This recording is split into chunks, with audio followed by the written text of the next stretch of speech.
I'm Paul Beckwith, and if you're like me, you probably wonder how today, with our knowledge and our information, our technologies, and our resourcefulness, and the way our society is set up, how is it possible that abrupt climate change has gotten so out of hand, so and so dangerous to the continuance of society, to the continuance of our civilizations. And you kind of wonder, what's gone wrong? Where have we gone wrong?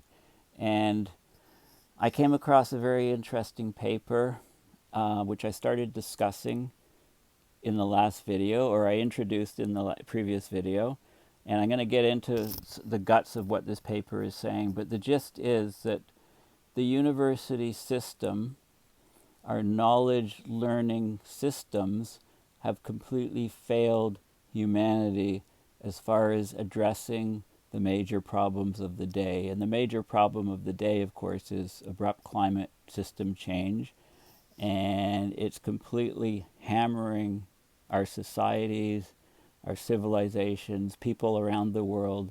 And it's going to lead very soon to a global famine, a global food crisis. And could we have avoided it?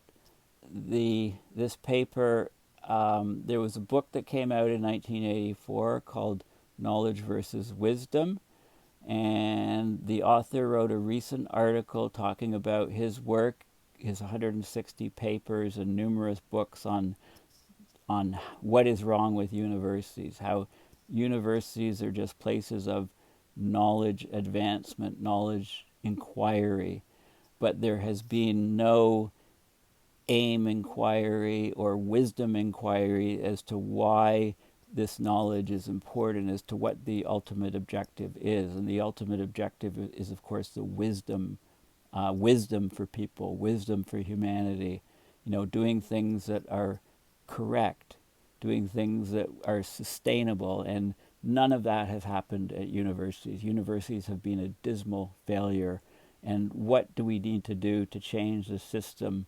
And what do we need to do to try to get back to an even keel? So those are the topics that I'm talking about. This is a great quote. Knowledge is knowing what to say. Wisdom is knowing when to say it. And this is the paper that I'm going to talk about, how universities have betrayed reason and humanity and what's to be done about it. But before I get into that, a couple more.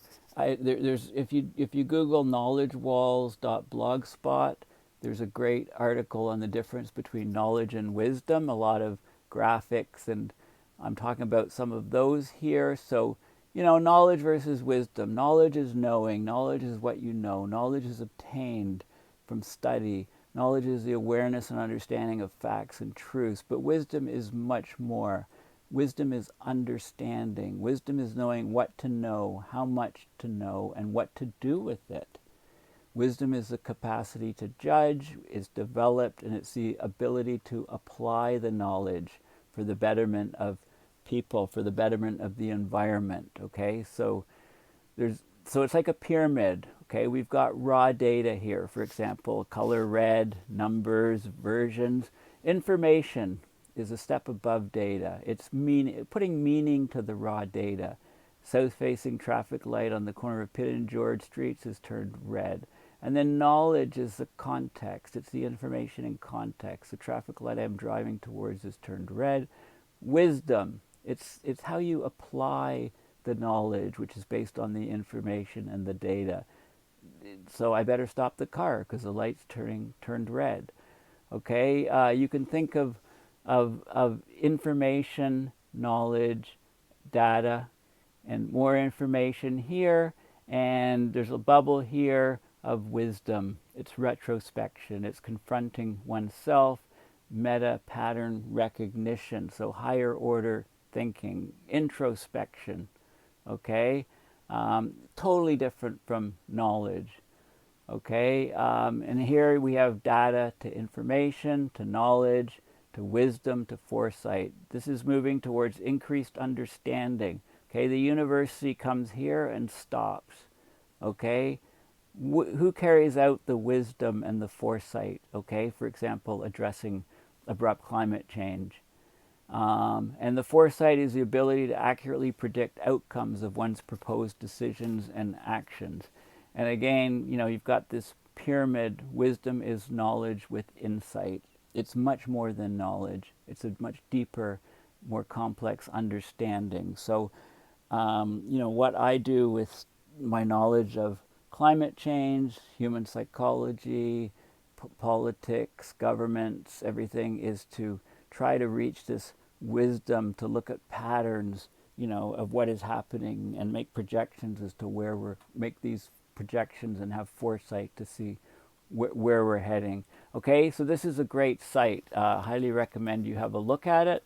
Okay, Knowledge Walls blogspot, the difference between knowledge and wisdom. So knowing this is the whole problem in this paper. Okay, so this guy, Nicholas Maxwell, he published a book, From Knowledge to Wisdom. And he argued that back in 1984, so this is 37 years ago, that a revolution in academia was needed to address the problems of living, including global problems. Okay, of course that hasn't been done.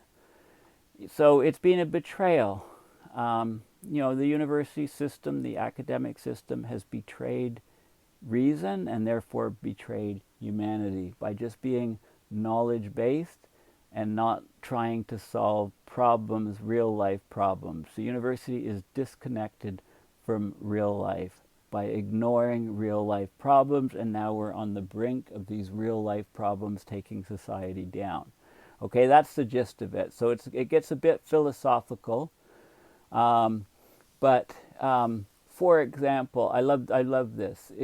So he argues if the universities had gone from being knowledge-based to being wisdom-based, for example, and setting up symposiums connecting all departments and looking at an issue like climate change, looking at from the psychological basis, the sociological basis, the earth sciences basis, the geography basis, the physics basis, and connecting people from all these departments to then look for policies and solutions and educating the public.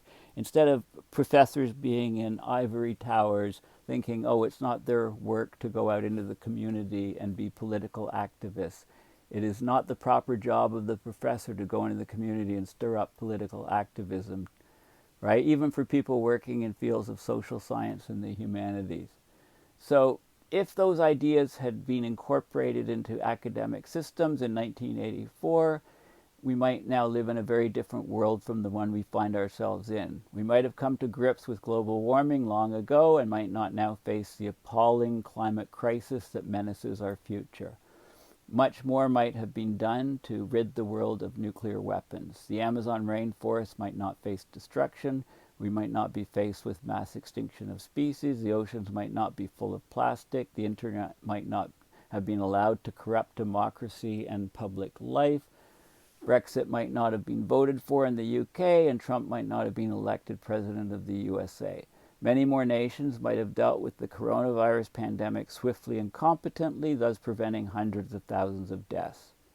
It is my personal view that we would now live in a much saner and more hopeful world if the universities had done what the correct thing for society.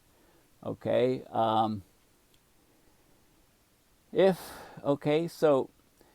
what had been argued for in this, from knowledge to wisdom had been put into practice, universities would have been actively and energetically engaged in helping people resolve conflicts and problems of living in increasingly cooperatively rational ways. All those who now seek knowledge in the social sciences and humanities would have acted very differently. They would have gone out into the community to do what they could to spread social awareness about what our problems are and what we need to do about them. People's councils would have been formed up and down the land, all around the world, devoted to working out what needs to be done to resolve local and global problems.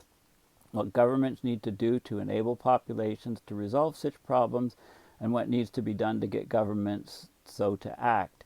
Rapid population growth, destruction of natural habitats, loss of wildlife and mass extinction of species, war and the threat of war, the menace of nuclear weapons, vast inequalities of wealth and power around the world, pollution of earth, air, and the sea, threats to democracy from social media, and perhaps most serious of all, global warming.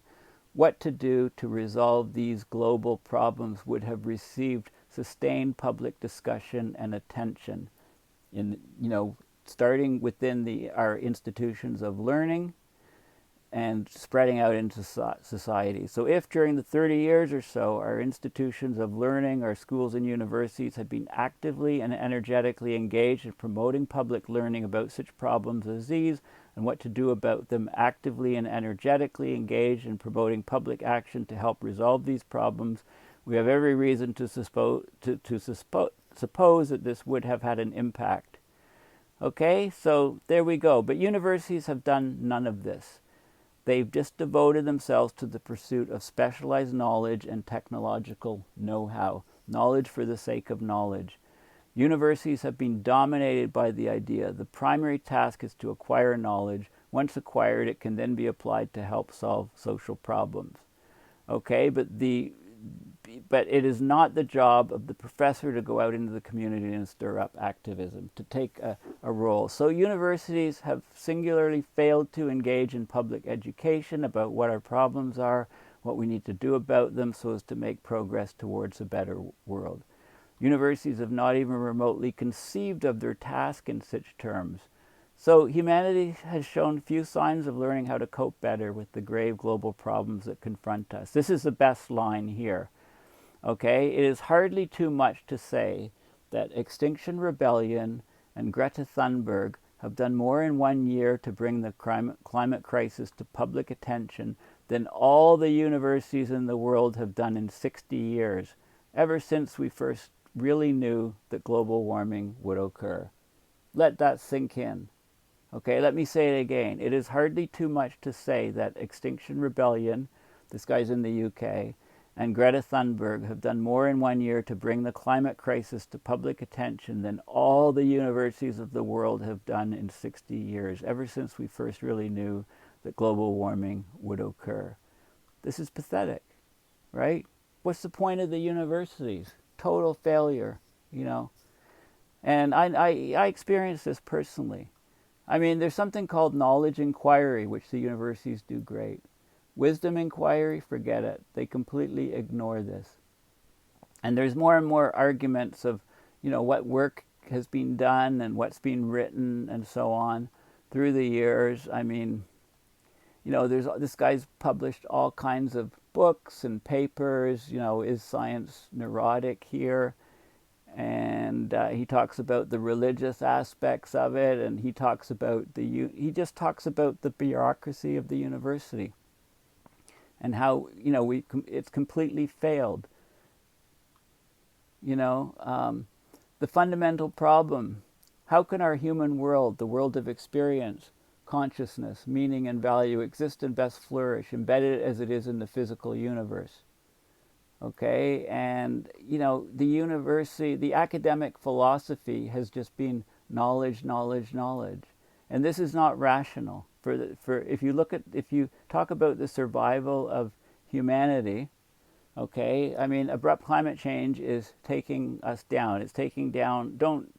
There's tremendous amounts of evidence to show that, Universities today, pervaded by rampant specialization, provide no arena within which proposals for radical academic change, such as what this guy proposes to be focused on wisdom, there's no mechanism, there's no connection between departments, everybody is siloed. Humanity is confronted by two great problems of learning about the universe and about ourselves and other living things as part of the universe, and learning how to create civilization. We solved the first problem with modern science, but the second problem we've failed dismally. Okay, we've not solved it. We don't have the wisdom. Okay, so I highly recommend that you have a look at this paper, and it's completely hits the marks on why why universities and how universities have failed humanity to address global problems. Thanks for listening.